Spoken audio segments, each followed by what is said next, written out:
tickets. Yeah, I went with my buddy Ron and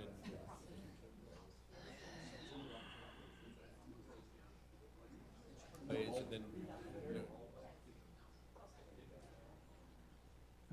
Ready? Yes, sir. Good evening, everyone. We're grateful to have you here for tonight's City Council meeting.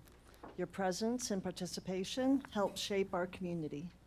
For the record, today is December 4th, 2025, and the time is 6:30 p.m.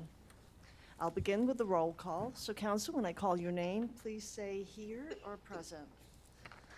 Mayor Maxton, Here. Councilmember Stroop, Here. Roden is not present. Olvera, Here. Pearson, Here. Parker, Here. and Swarek. Here. With 6 members of council present, a quorum is declared. Thank you, Christina. Would everybody please stand and join me in the Pledge of Allegiance? I pledge allegiance to the flag of the United States of America and to the republic for which it stands, one nation, under God, indivisible, with liberty and justice for all. Thank you.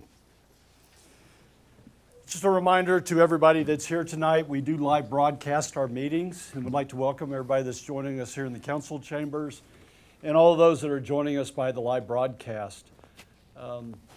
I asked during the meeting for those that are here in the room, if you do get an opportunity to speak as part of the meeting, that all comments be made from the podium up here where there is a microphone. And the reason for that is the individuals that are watching by live broadcast cannot hear the comments if you make them from your seats. So we do need to make those from the microphone. And if you do get an opportunity to speak, I'd ask that you introduce yourself. And if you're a resident, whether you're a resident of Fair Oaks Ranch or not, or if you're here with an agency to speak as part of the meeting, which agency that you are from.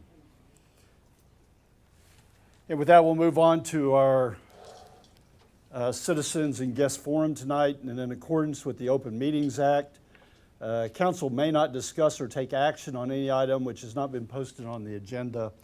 And I ask all speakers if you would please limit your comments to 5 minutes. And we had one individual sign up, Ms. Graham.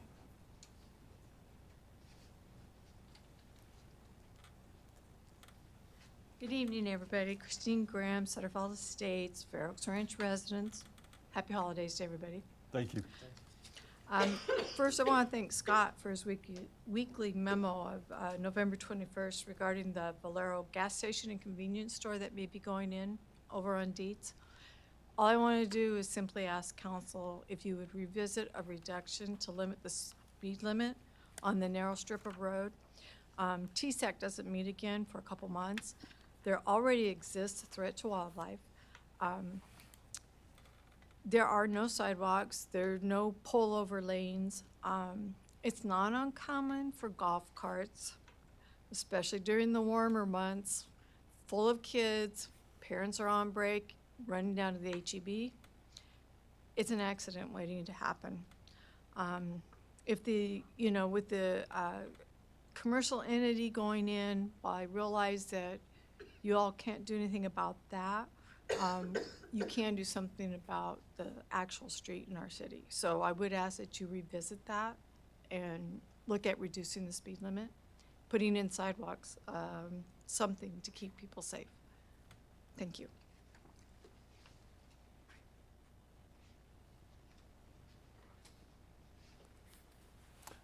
Ms. Graham, thank you, and thank you for your comments and being here tonight. And happy holidays to you also. Ms. Graham was the only one that signed up to speak as part of Citizens to be Heard. Is there anybody else here tonight that didn't get an opportunity to sign up that would like to speak? Okay. We'll move on. We have one presentation tonight, and it's honoring the service to the city for 10 years. Yes, sir. Thank you, Mayor. So tonight we are recognizing Roland Rios for 10 years of service. Unfortunately, he had something come up and couldn't make it out tonight, but we're going to honor and recognize him anyway. So Roland has been with the City of Fair Oaks Ranch for 10 years, and he joined back in 2015 as a utility technician. And just through his hard work and his dedication, he moved up and earned 2 promotions within 4 years, which is pretty fast if you know how hard it is to get through some of those licensures. And then in 2019, he actually advanced to Operator 3, which is a lead position out in the utilities department. So over the past decade, he has just really become known in his area for being reliable and professional, and just his unwavering commitment, not only to his job, his team, but also to the community. Roland has also been nominated for Employee of the Quarter, and in 2023, he was actually honored as the city's Employee of the Year that year. So we want to recognize Roland for what he truly embodies, the city's core values. And we just thank him for his outstanding service. Even though he couldn't be here tonight, we know he was here with us in heart and spirit. So join me in congratulating Roland for 10 years of service.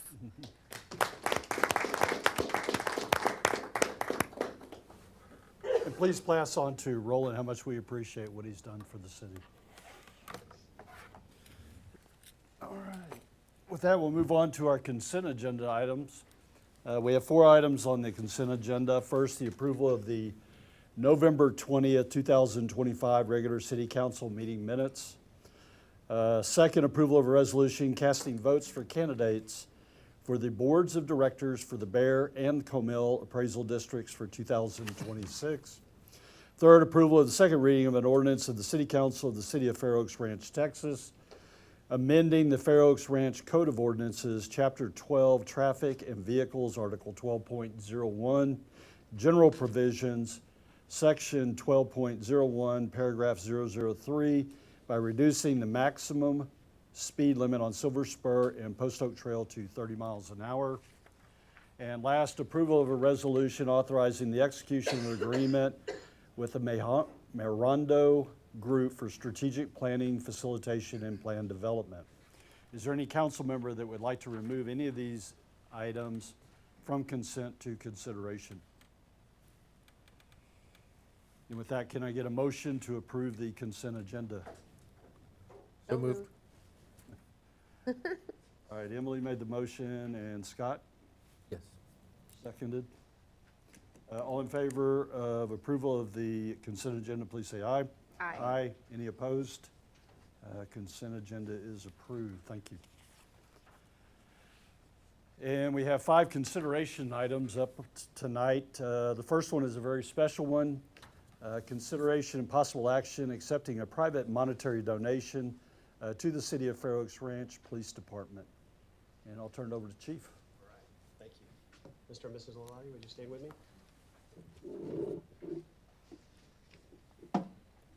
Come on over. Don't be shy. We're all friends. Good evening, Mayor. Thank y'all. Good evening, Mayor, council members, everyone here tonight, and those listening at home. I'm Todd Smith, and I'm your Chief of Police. I'm here to share some good news about a generous $2,000 donation from Mr. and Mrs. John Lolati to the Fair Oaks Ranch Police Department. I want to start by saying how grateful we are to the Lolatis, not just for this gift, but for their consistent and continued support. This is now the 4th year in a row that they've chosen to invest in our department in such a thoughtful way. And your generosity says a lot about how deeply you care for our officers and our community, and we appreciate that. Now, last year's donation, if you'll remember, allowed us to brighten our halls with new professional portraits and even refresh some of the interior paint. This year's contribution will help us finish that project that we started by extending those improvements into our entrance lobby. Projects like this aren't simply about making the building look nicer, but they also help build a sense of pride and connection, both within the department and with the community we serve. With that in mind, we respectfully ask for your approval to accept and use the donation as planned. And again, we offer our heartfelt thanks to Mr. and Mrs. Lolati for their continued generosity, and we appreciate the council's consideration because support like this truly helps us reflect the spirit and values of Fair Oaks Ranch. So thank you, and I'm happy to answer any questions. Any questions? Any questions from anyone here tonight? Then can I get a motion to approve the city's acceptance of a private monetary donation to the City of Fair Oaks Ranch Police Department in the amount of $2,000. So moved. Jonathan? Was Jonathan, right? I couldn't tell from this side. And second from Emily. And any further discussion from council? Thank you. Thank you Thank very you. much. We appreciate it. Thank you.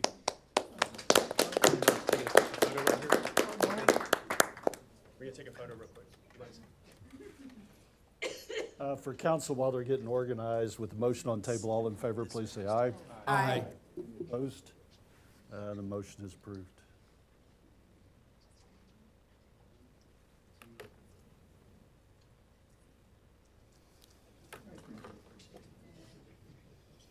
Mr. Lalati, I believe Chief probably said it all, but thank you very much. Thank you for attending the council meeting and your association with the City of Fair Oaks Ranch. No, thank you so very much, and we're so happy to be here and for everything y'all have done for us.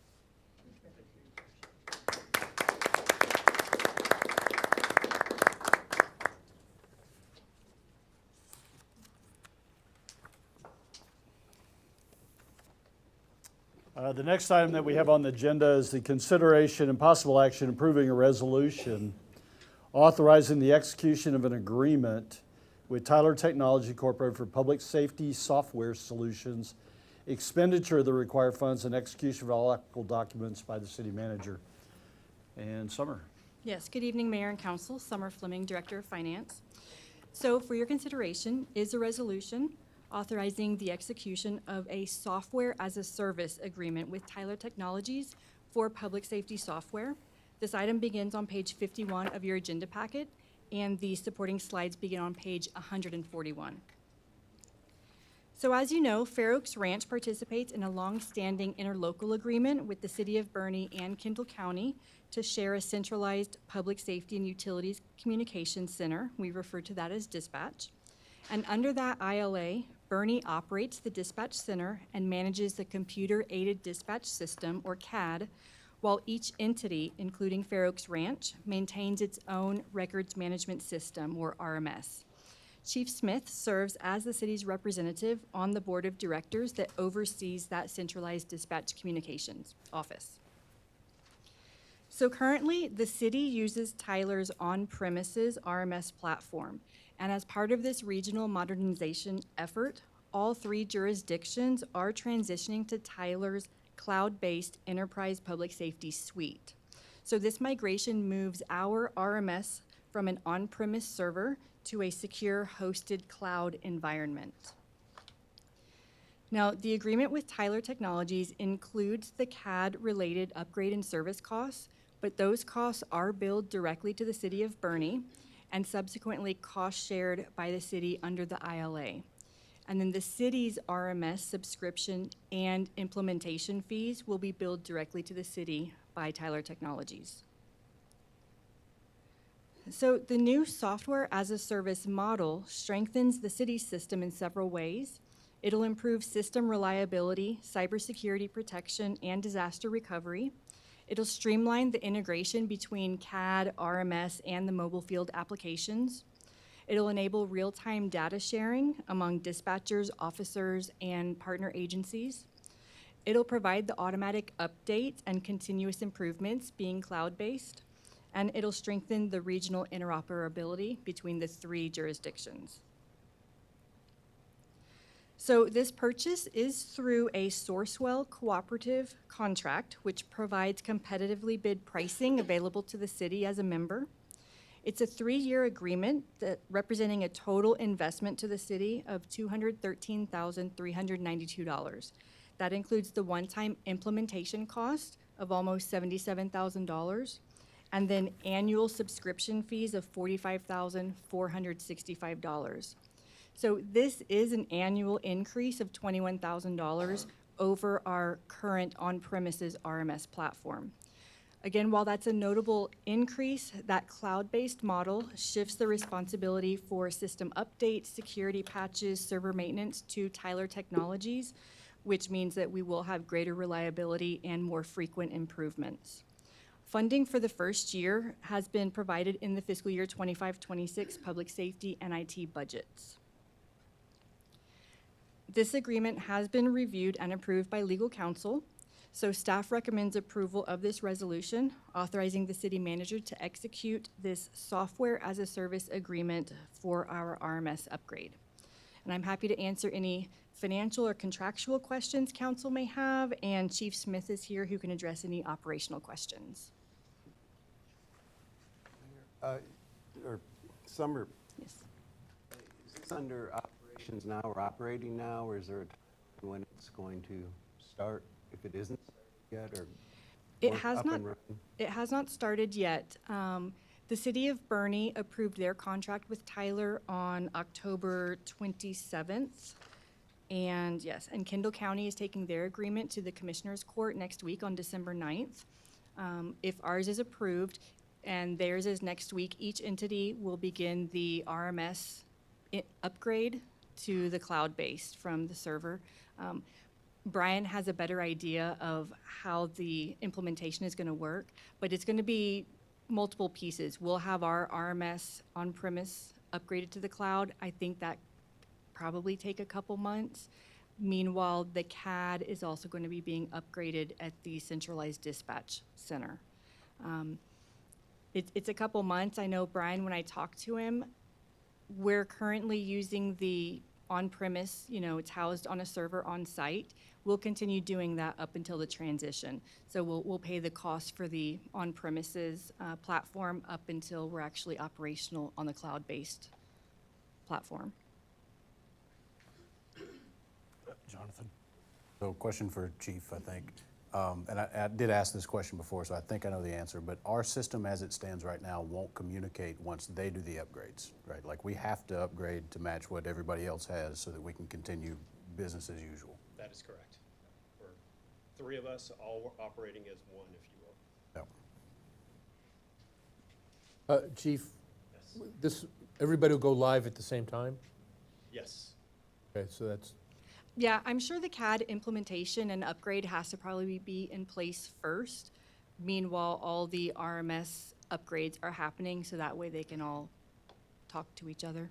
well, I don't that- have the They'll be IT tested lingo, but, together. Yeah, they'll be tested together before we're turned loose. I'm sorry. I'm sorry. Yes, I'm sorry. They'll be tested together before we're turned loose effectively. Yeah, it would seem that would be the way that it should be. Yes, Okay, thank you. sure. Do we have any indication of what's going to happen next week with Kendall County? I mean, are we optimistic that that's going to go through? I think we are, yeah. Clayton, our procurement manager, has actually been in contact with the procurement person for the county, and we actually coordinated on our agenda items and the discussion. Everybody's IT specialists have been coordinating on this project also. We've actually been working on this since June during the budget process. So Kendall County said that they are confident that theirs will be approved as well.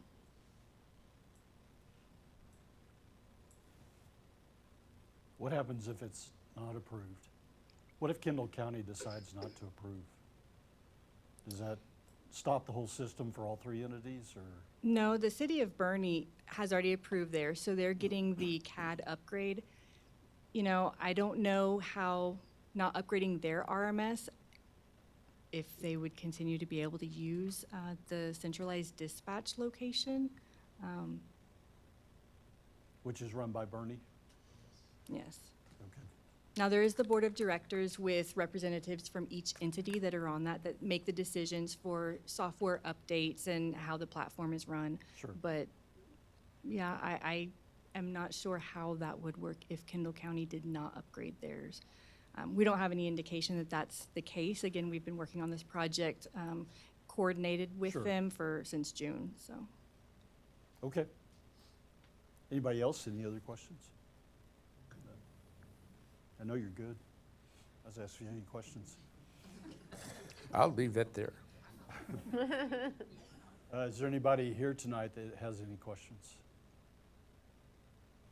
Okay, then can I get a motion to approve a resolution authorizing the execution of a software as a service agreement with Tyler Technologies Incorporated for public safety software, expenditure of the required funds, and execution of all applicable documents by the city manager. From Dale, and a second? From Ruben, and any other discussion from council? Motion on the table, all in favor, please say aye. Aye. Any opposed? Motion is approved. Thank you. Thanks, Summer.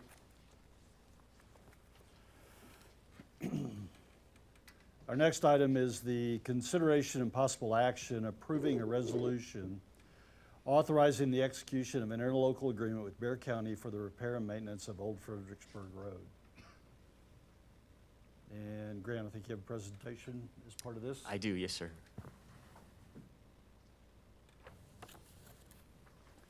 Good evening, Mayor and Council. I'm Grant Watanabe, Public Works Director, and I'll be presenting an interlocal agreement with Bear County for the repair and maintenance of Old Fredericksburg Road.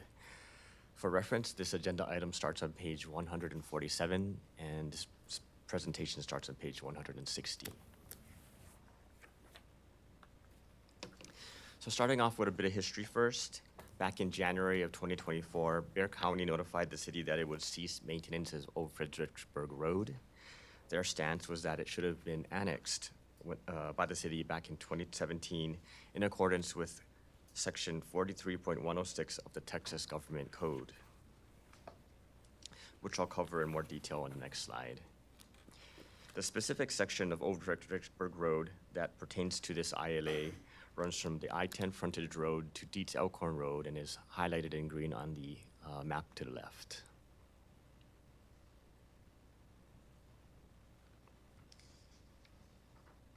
So Texas Government Code Section 43.106 requires municipalities to annex the county road and the right-of-way when annexing adjacent properties.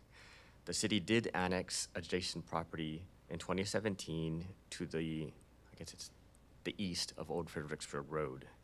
However, the city did not annex the county road and right-of-way since it's located within the San Antonio ETJ, or extraterritorial jurisdiction. This was confirmed by the city of San Antonio, and the Texas Government Code does not address roads that are already within the jurisdiction of another municipality.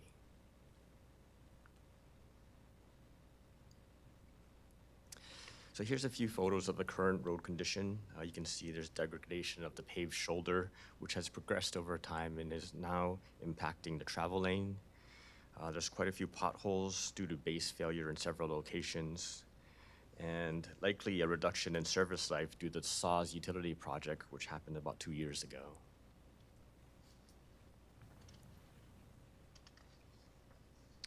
So the proposed repair project includes about 1,500 linear feet of full depth reclamation. This is on the southern side of the project where the condition's a little bit worse. And it also includes about 2,400 linear feet of mill and overlay with base repair, and this is toward the northern end of this project. The total cost of this project is $617,647, and under the proposed interlocal agreement, the Bear County will cover 2/3 of this cost, and the city will cover 1/3 of this cost, or about $205,882. Bear County will also manage the repair project under its existing contracts, and the city will assume long-term maintenance responsibility upon completion of the repair project. And lastly, Bear County will assist the city in its petitions to San Antonio to release the ETJ for annexation.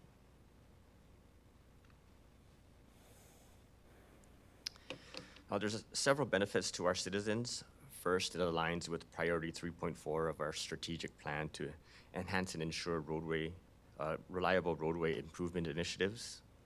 Second, it demonstrates regional cooperation between the city and Bear County to address infrastructure challenges. In this case, it provides a solution for a road that hasn't been properly maintained for a while. And thirdly, it addresses long-term safety and reliability concerns of Old Fredericksburg Road, which is used by Fair Oaks Ranch residents and motorists on a daily basis.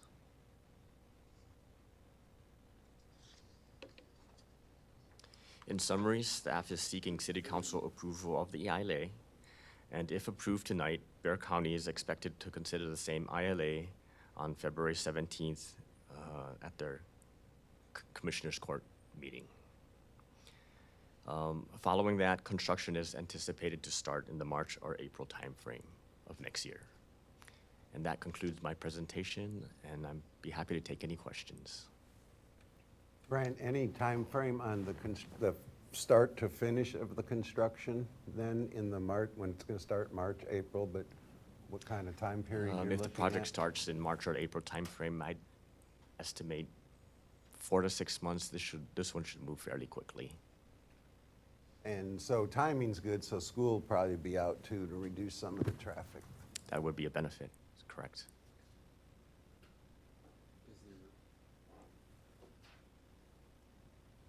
The expectation that they'll approve it as well? That is our expectation, yes, sir. It's fully supported by their Public Works Department. Yes, sir.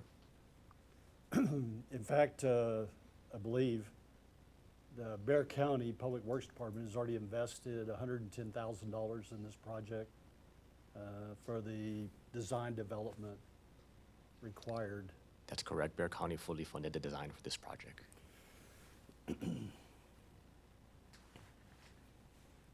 Any other questions? I think it's a good deal.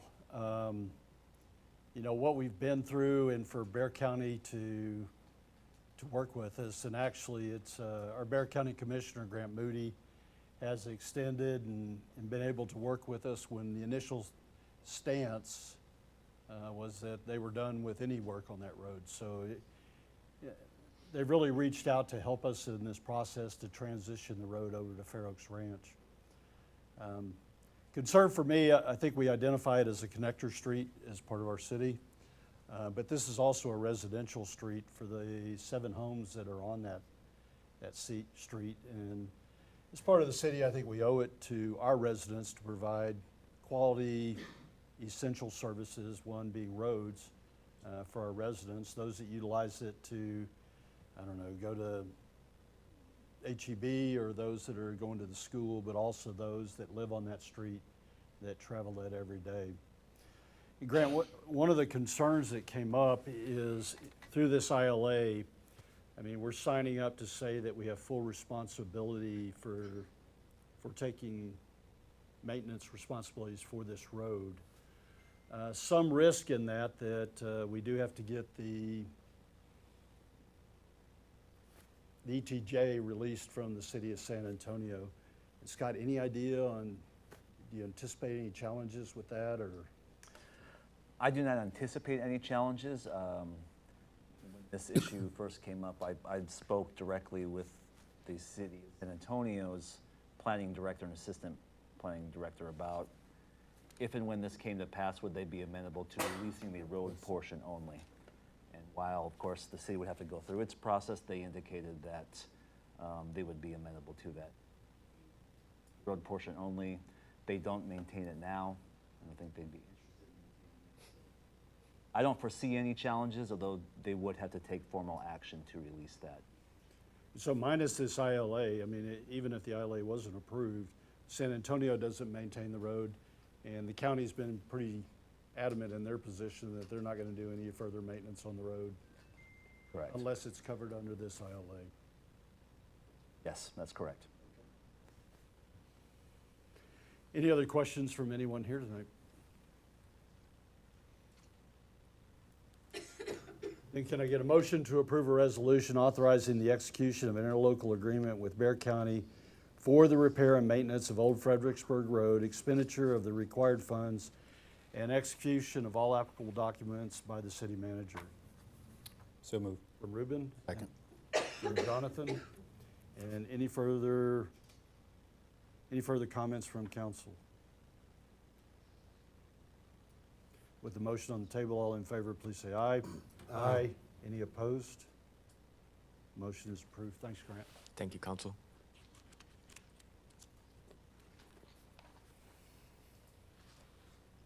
And our next item is the consideration and possible action approving the first reading of an ordinance amending the budget for the fiscal year beginning October 1st, 2025, and ending September 30th, 2026. Summer. Yes, thank you, Mayor. Summer Fleming again, Director of Finance. This item starts on page 167 of the agenda packet. So this amendment is largely procedural in nature and ensures that the city's budget accurately reflects prior year commitments, multi-year capital projects, and recently approved council actions. First, the amendment reappropriates open purchase orders that were still outstanding at the end of fiscal year 24-25. These encumbrances total $132,890 in the general fund and $124,422 in the utility fund. Second, the amendment includes rollovers of appropriations for continuing capital projects that span multiple fiscal years. This includes about $327,000 in the Strategic and Capital Projects Fund, $2.66 million in the Water Capital Fund, and $1 million in the Wastewater Capital Fund. So these amounts are carried forward into the new fiscal year to ensure that the city can complete the projects, contracts, and obligations that were initiated in the prior year but remain unfinished. And then lastly, this amendment incorporates council's recent approvals, including the ILA with Bear County for the repair and maintenance of Old Fredericksburg Road. So this amendment appropriates the city's cost share of $205,882 from available fund balance in the Strategic and Capital Projects Fund. And then it also recognizes the $10,000 donation from the Fair Oaks Ranch Homeowners Association that council accepted on November 6th to support the city's Oak Wilt program, along with that corresponding program expenditure of those funds. And all of these adjustments are detailed in Exhibit A, which is attached to the ordinance.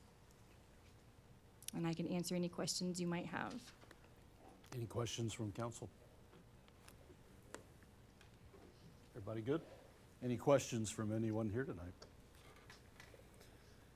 Then can I get a motion to approve the first reading of an ordinance amending the budget for the fiscal year beginning October 1st, 2025 and ending on September 30th, 2026? So moved. Scott, in a second. Second. Jonathan, any further discussion from council? Just that I feel like if Keith were here, he definitely would have beat us all to so moved. With the motion on the table, all in favor, please say aye. Aye. Any opposed? The motion is approved. Thanks, Thank Summer. you. And our last consideration item tonight is the consideration and possible action approving resolution authorizing the execution of an emergency interconnect agreement with San Antonio Water System. Steve? Yes, sir. Good evening, Mayor and Council. I'm Stephen Freed, Assistant Director of Public Works. And tonight I'll be presenting to you the Emergency Interconnect Agreement with SAWS for your consideration and possible approval. As you may recall, in November, I provided a project update on the SAWS Emergency Interconnect Project.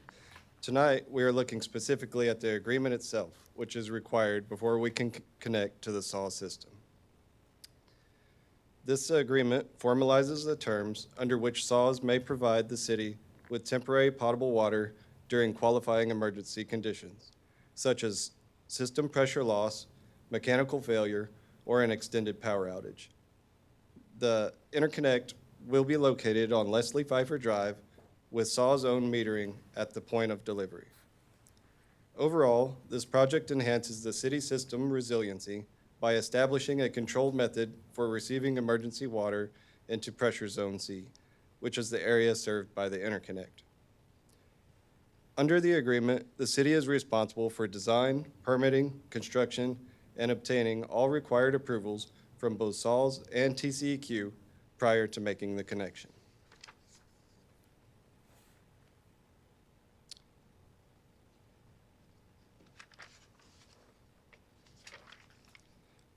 On this slide, I'd like to highlight the major terms included in the agreement itself. To begin, SAWS retains priority to serve their existing customers first. Next, activation can only be performed by SAWS personnel at the city's request. Usage is restricted to essential indoor domestic use only. Each activation is limited to 30 consecutive days unless SAWS approves an extension. The city is responsible for installing and maintaining certified backflow prevention assemblies, including annual testing. The agreement includes a 10-year term which either party may terminate with notice. And finally, the document includes standard protections found in typical utility contracts. From a financial standpoint, the agreement is straightforward. SAWS will assess a $613 monthly meter availability fee based on the 8-inch meter connection. During an activation event, billing follows the highest residential rate between SAWS and the city. Currently, our rate is the higher. Lastly, no impact fees are charged for an emergency interconnect. Additionally, all design, permitting, construction costs are included in our existing water utility capital allocations.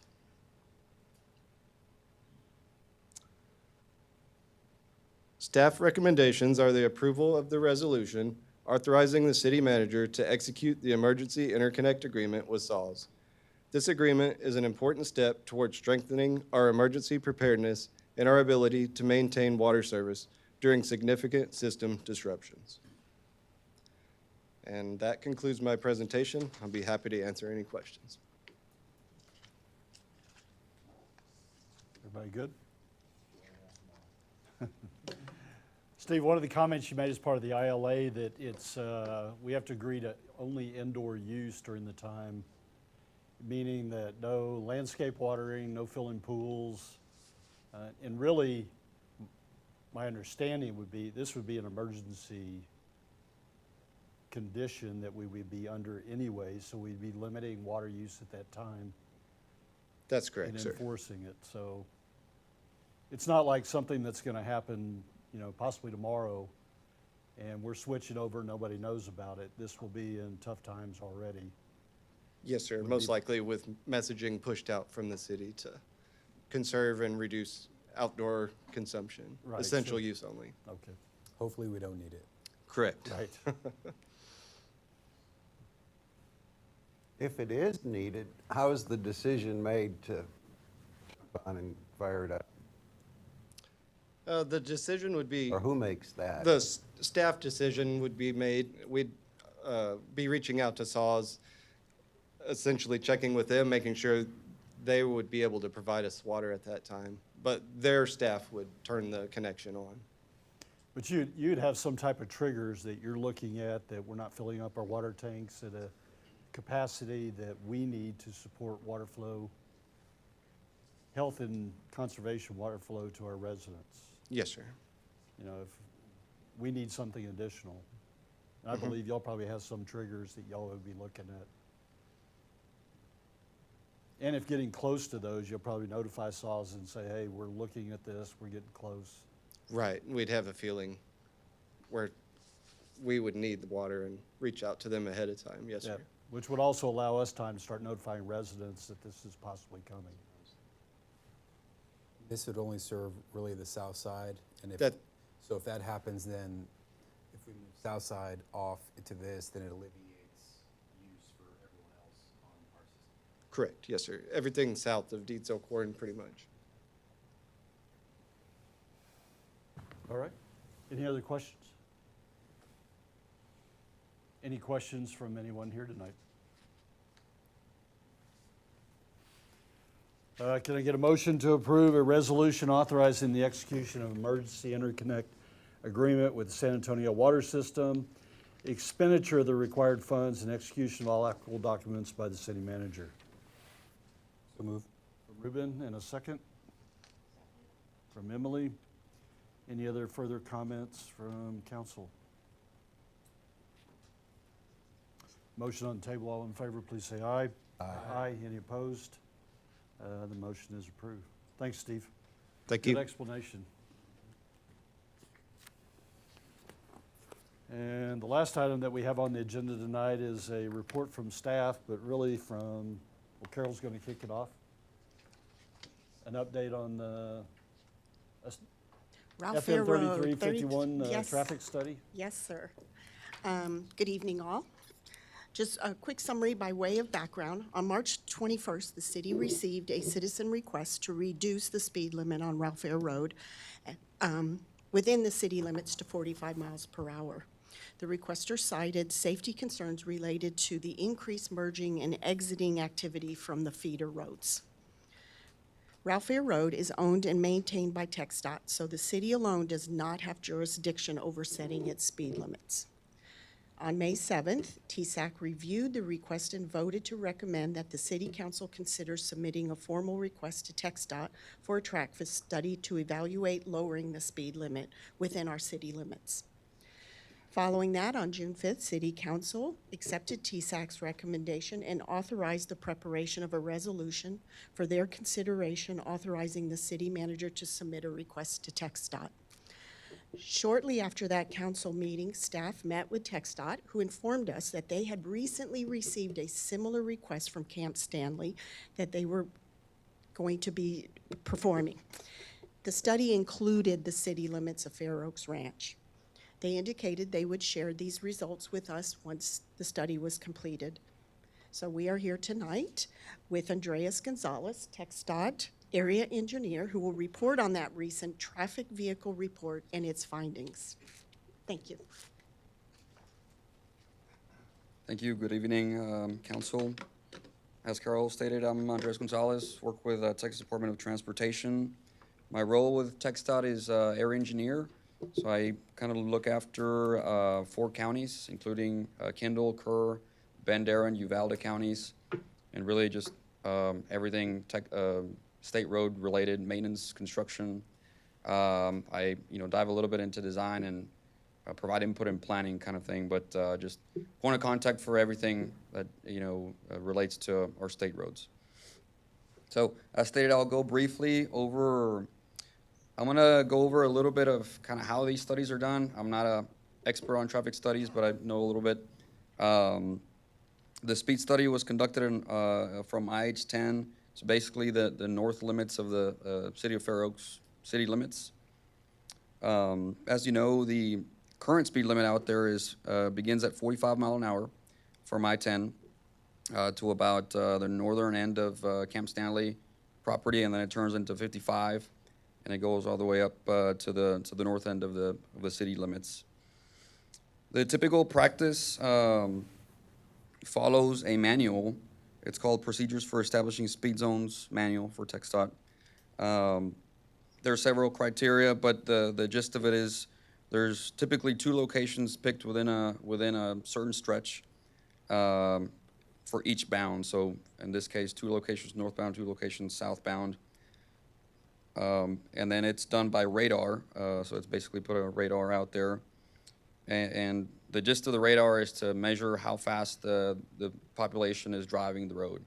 It's a concept called 85th percentile. You may have heard it before. So basically means we determine, the first step in kind of determining the speed limit zones is determining how comfortable 85% of the people feel driving the road. That's just the starting point. There's a lot of other criteria considered.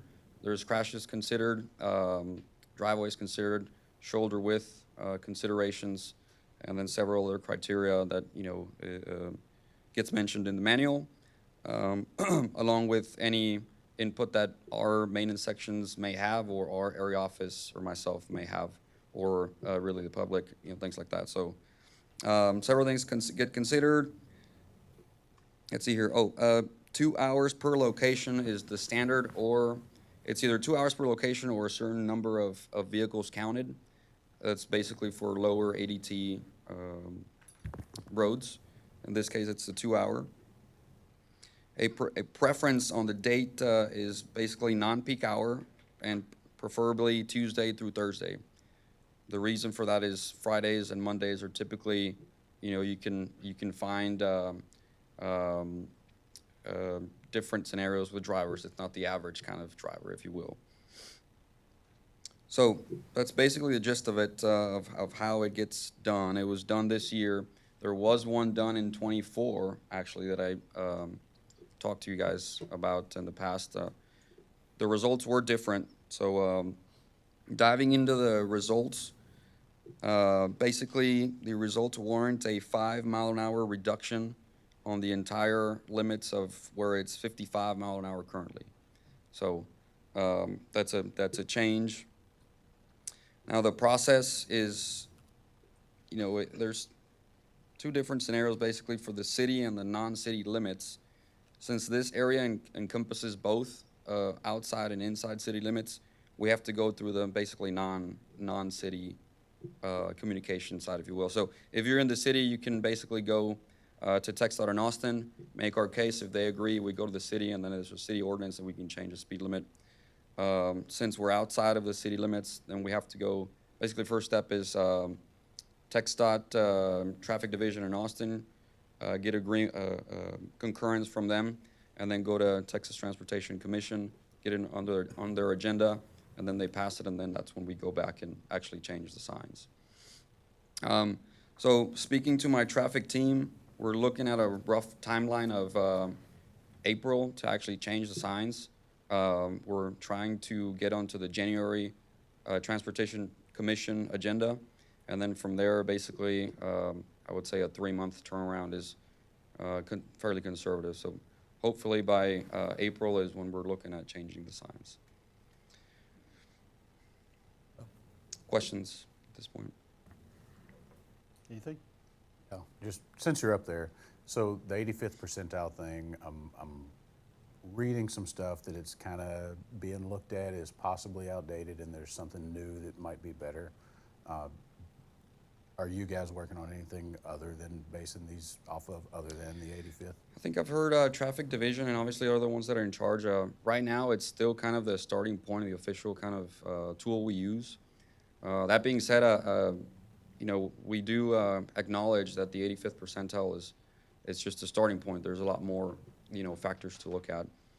I don't have an answer for you, to be honest. I think they are looking at something. This is Traffic Division up in Austin, but right now this is what we use. Sure.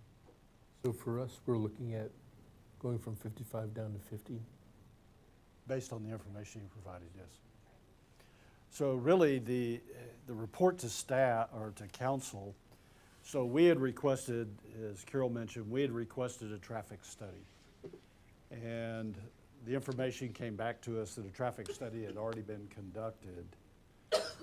But at the time, the information that was provided to us was, I don't think was the information that you just had. It was different. It's the 2024 one that I mentioned. Right. And so really one of the points for tonight was, did we want to go back to staff and say we wanted to continue and request a traffic study? And I believe based on Andre's information, a traffic study has been conducted. This is the first time we've received the information. I'm not sure if staff may have received it earlier today, but I mentioned it, but I haven't sent the report or anything. right, so one of the concerns or considerations tonight was, did we want to pursue a traffic study? And I think the answer to that is no. I think the information is there, and finally when the report on this one's put together, we will have that information. And then really from Andre's information, I think he's just providing it as a courtesy tonight, as attending our council meeting, let us know the preliminary information of what he received off of that, and that they still have some work to do to finalize what the speed limit is going to be on the road. Is that fair? Yes, sir. Carol, anything else you need from us on this? No, and I'm going to be working with legal because I do believe that we will need a city ordinance so that they can enforce the section that's in our city. But I will double check with our legal team too. And if so, you will see an ordinance in the future as soon as TxDOT lets us know that the 50 is a definite go. And when it will happen so we can have an ordinance in place. Any questions from anyone here tonight? Hey, Andres, I'd like to just say thank you for being here tonight and providing the information. He mentioned all the counties that he works with. He also has spent a lot of time with us with the design for Ralph Fair Road for its expansion, and has always been available for any issues that we've had just recently with the access road on I-10 and the light that had some complications with it for a time period. Andres is the individual that we contact, and we have gotten almost immediate response in anything that we've brought to him, so thank you very much. Thank you. Yeah, we're still working on that. It's working, but we don't really have the permanent fix out there yet. So it was an unfortunate situation that that line got hit out there, but working on it. We're also working on the 3351 project, the bridge project. We're actually still on time on that, just so y'all know. Next week, we're gonna have the final traffic switch. It should only be a 15-minute or so disruption. I believe you guys will receive an email about it tomorrow. But it's the last traffic switch to finish out the concrete rails. And then we're looking at March, end of March timeframe to wrap it up completely. So just thought I'd give you Oh, an when you update. say that, so so right now, all the traffic is on the northbound side. Right.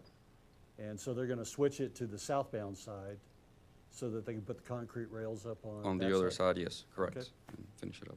Mhm. Sir. That's good information to know. Great information. Well, thank you, sir. I do appreciate it. Thank you all.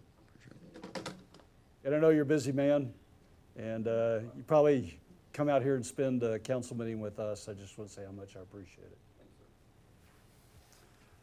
That's all the items that we had on the agenda tonight. Does any council member have any announcements that they would like to make? I do. All right. All right. Dale's birthday is Saturday. I think it's 50, right, Dale? Yeah, that's close enough. Yeah? Again? Thank you, I John. believe he'll be turning 70. Yes. Your 20th anniversary of 50. The math.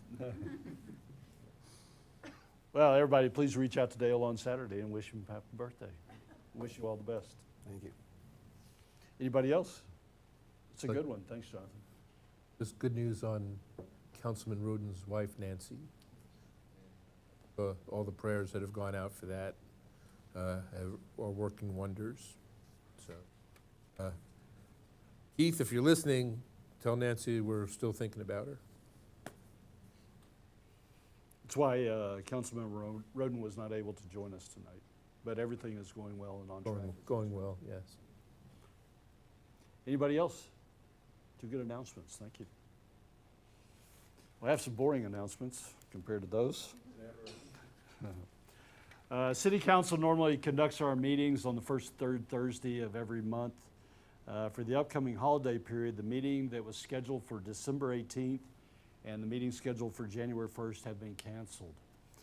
Our next City Council meeting after tonight will be held on January 15th, 2026. And for everybody's information, City Hall will be closed the 24th and 25th of December for the Christmas holiday, and will also be closed on January 1st in observance of the New Year's holiday. And the City of Fair Oaks Ranch, along with the Fair Oaks Ranch Homeowners Association, is sponsoring the Santa at the Ranch holiday event. That'll take place this Sunday, September 7th, from 2 to 5 p.m. right here in the parking lot of City Hall. Ask everybody to come join us. Bring family, bring friends for this Christmas or for this holiday event. That'll have a Christmas market, live music. There's going to be a band here, games, crafts, and a visit from Santa himself. Should be a good time for all families. Please come out and join us. And our police department is still sponsoring the Blue Santa event. There's drop-off points all throughout the city. And I believe we've also include Silver Santa as part of it, which is blankets and things needed for seniors can also be dropped off. You'll see at all the locations around the city. There'll be one box for Blue Santa and one for Silver Santa to drop off any items. Drop-off locations they're going to pick up they pick them up every day, but they'll pick up the boxes on December 14th so that they can start getting things ready for the Christmas distribution. So last day to drop off items is December 14th. And then last, weather permitting, Camp Bullis is scheduled to do some prescribed burns. These are to be conducted between the 8th and the 19th of December. The burns will only take place between 10 a.m. and 6 p.m. during those days. And during these periods, especially in Fair Oaks Ranch, you may smell or see the smoke coming from Camp Bullis. And the reason that they do the prescribed burns is to remove the thick and dead vegetation this time of year, which will reduce the risk of future catastrophic wildfires. So they're doing their part to protect us.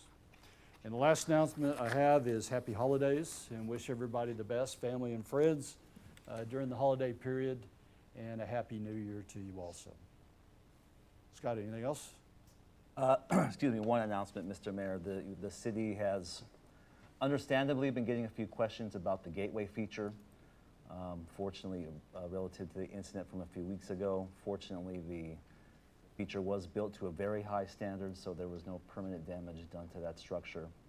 We called out the contractor right away when it occurred to ascertain what the repairs would be for the cosmetic damage that was done. So that's already in progress. I expect that repair to start next week, so it'll be very soon. I'll have this update in the memo for you tomorrow as well, but just want to let you and the rest of the public know that that's has been under progress right away and will be completed very soon. Thanks, Scott. And good news in it too, nobody was hurt. No one was hurt. Individual that hit it was not injured, and we did get insurance information, so it is covered as Yes. part of the repairs. All right. Anything I missed? Council, Christine, anything else we need? No, sir. Sure? Pretty sure. Scott, anything else from? Nothing further. I have time now is 7:26, and we are adjourned.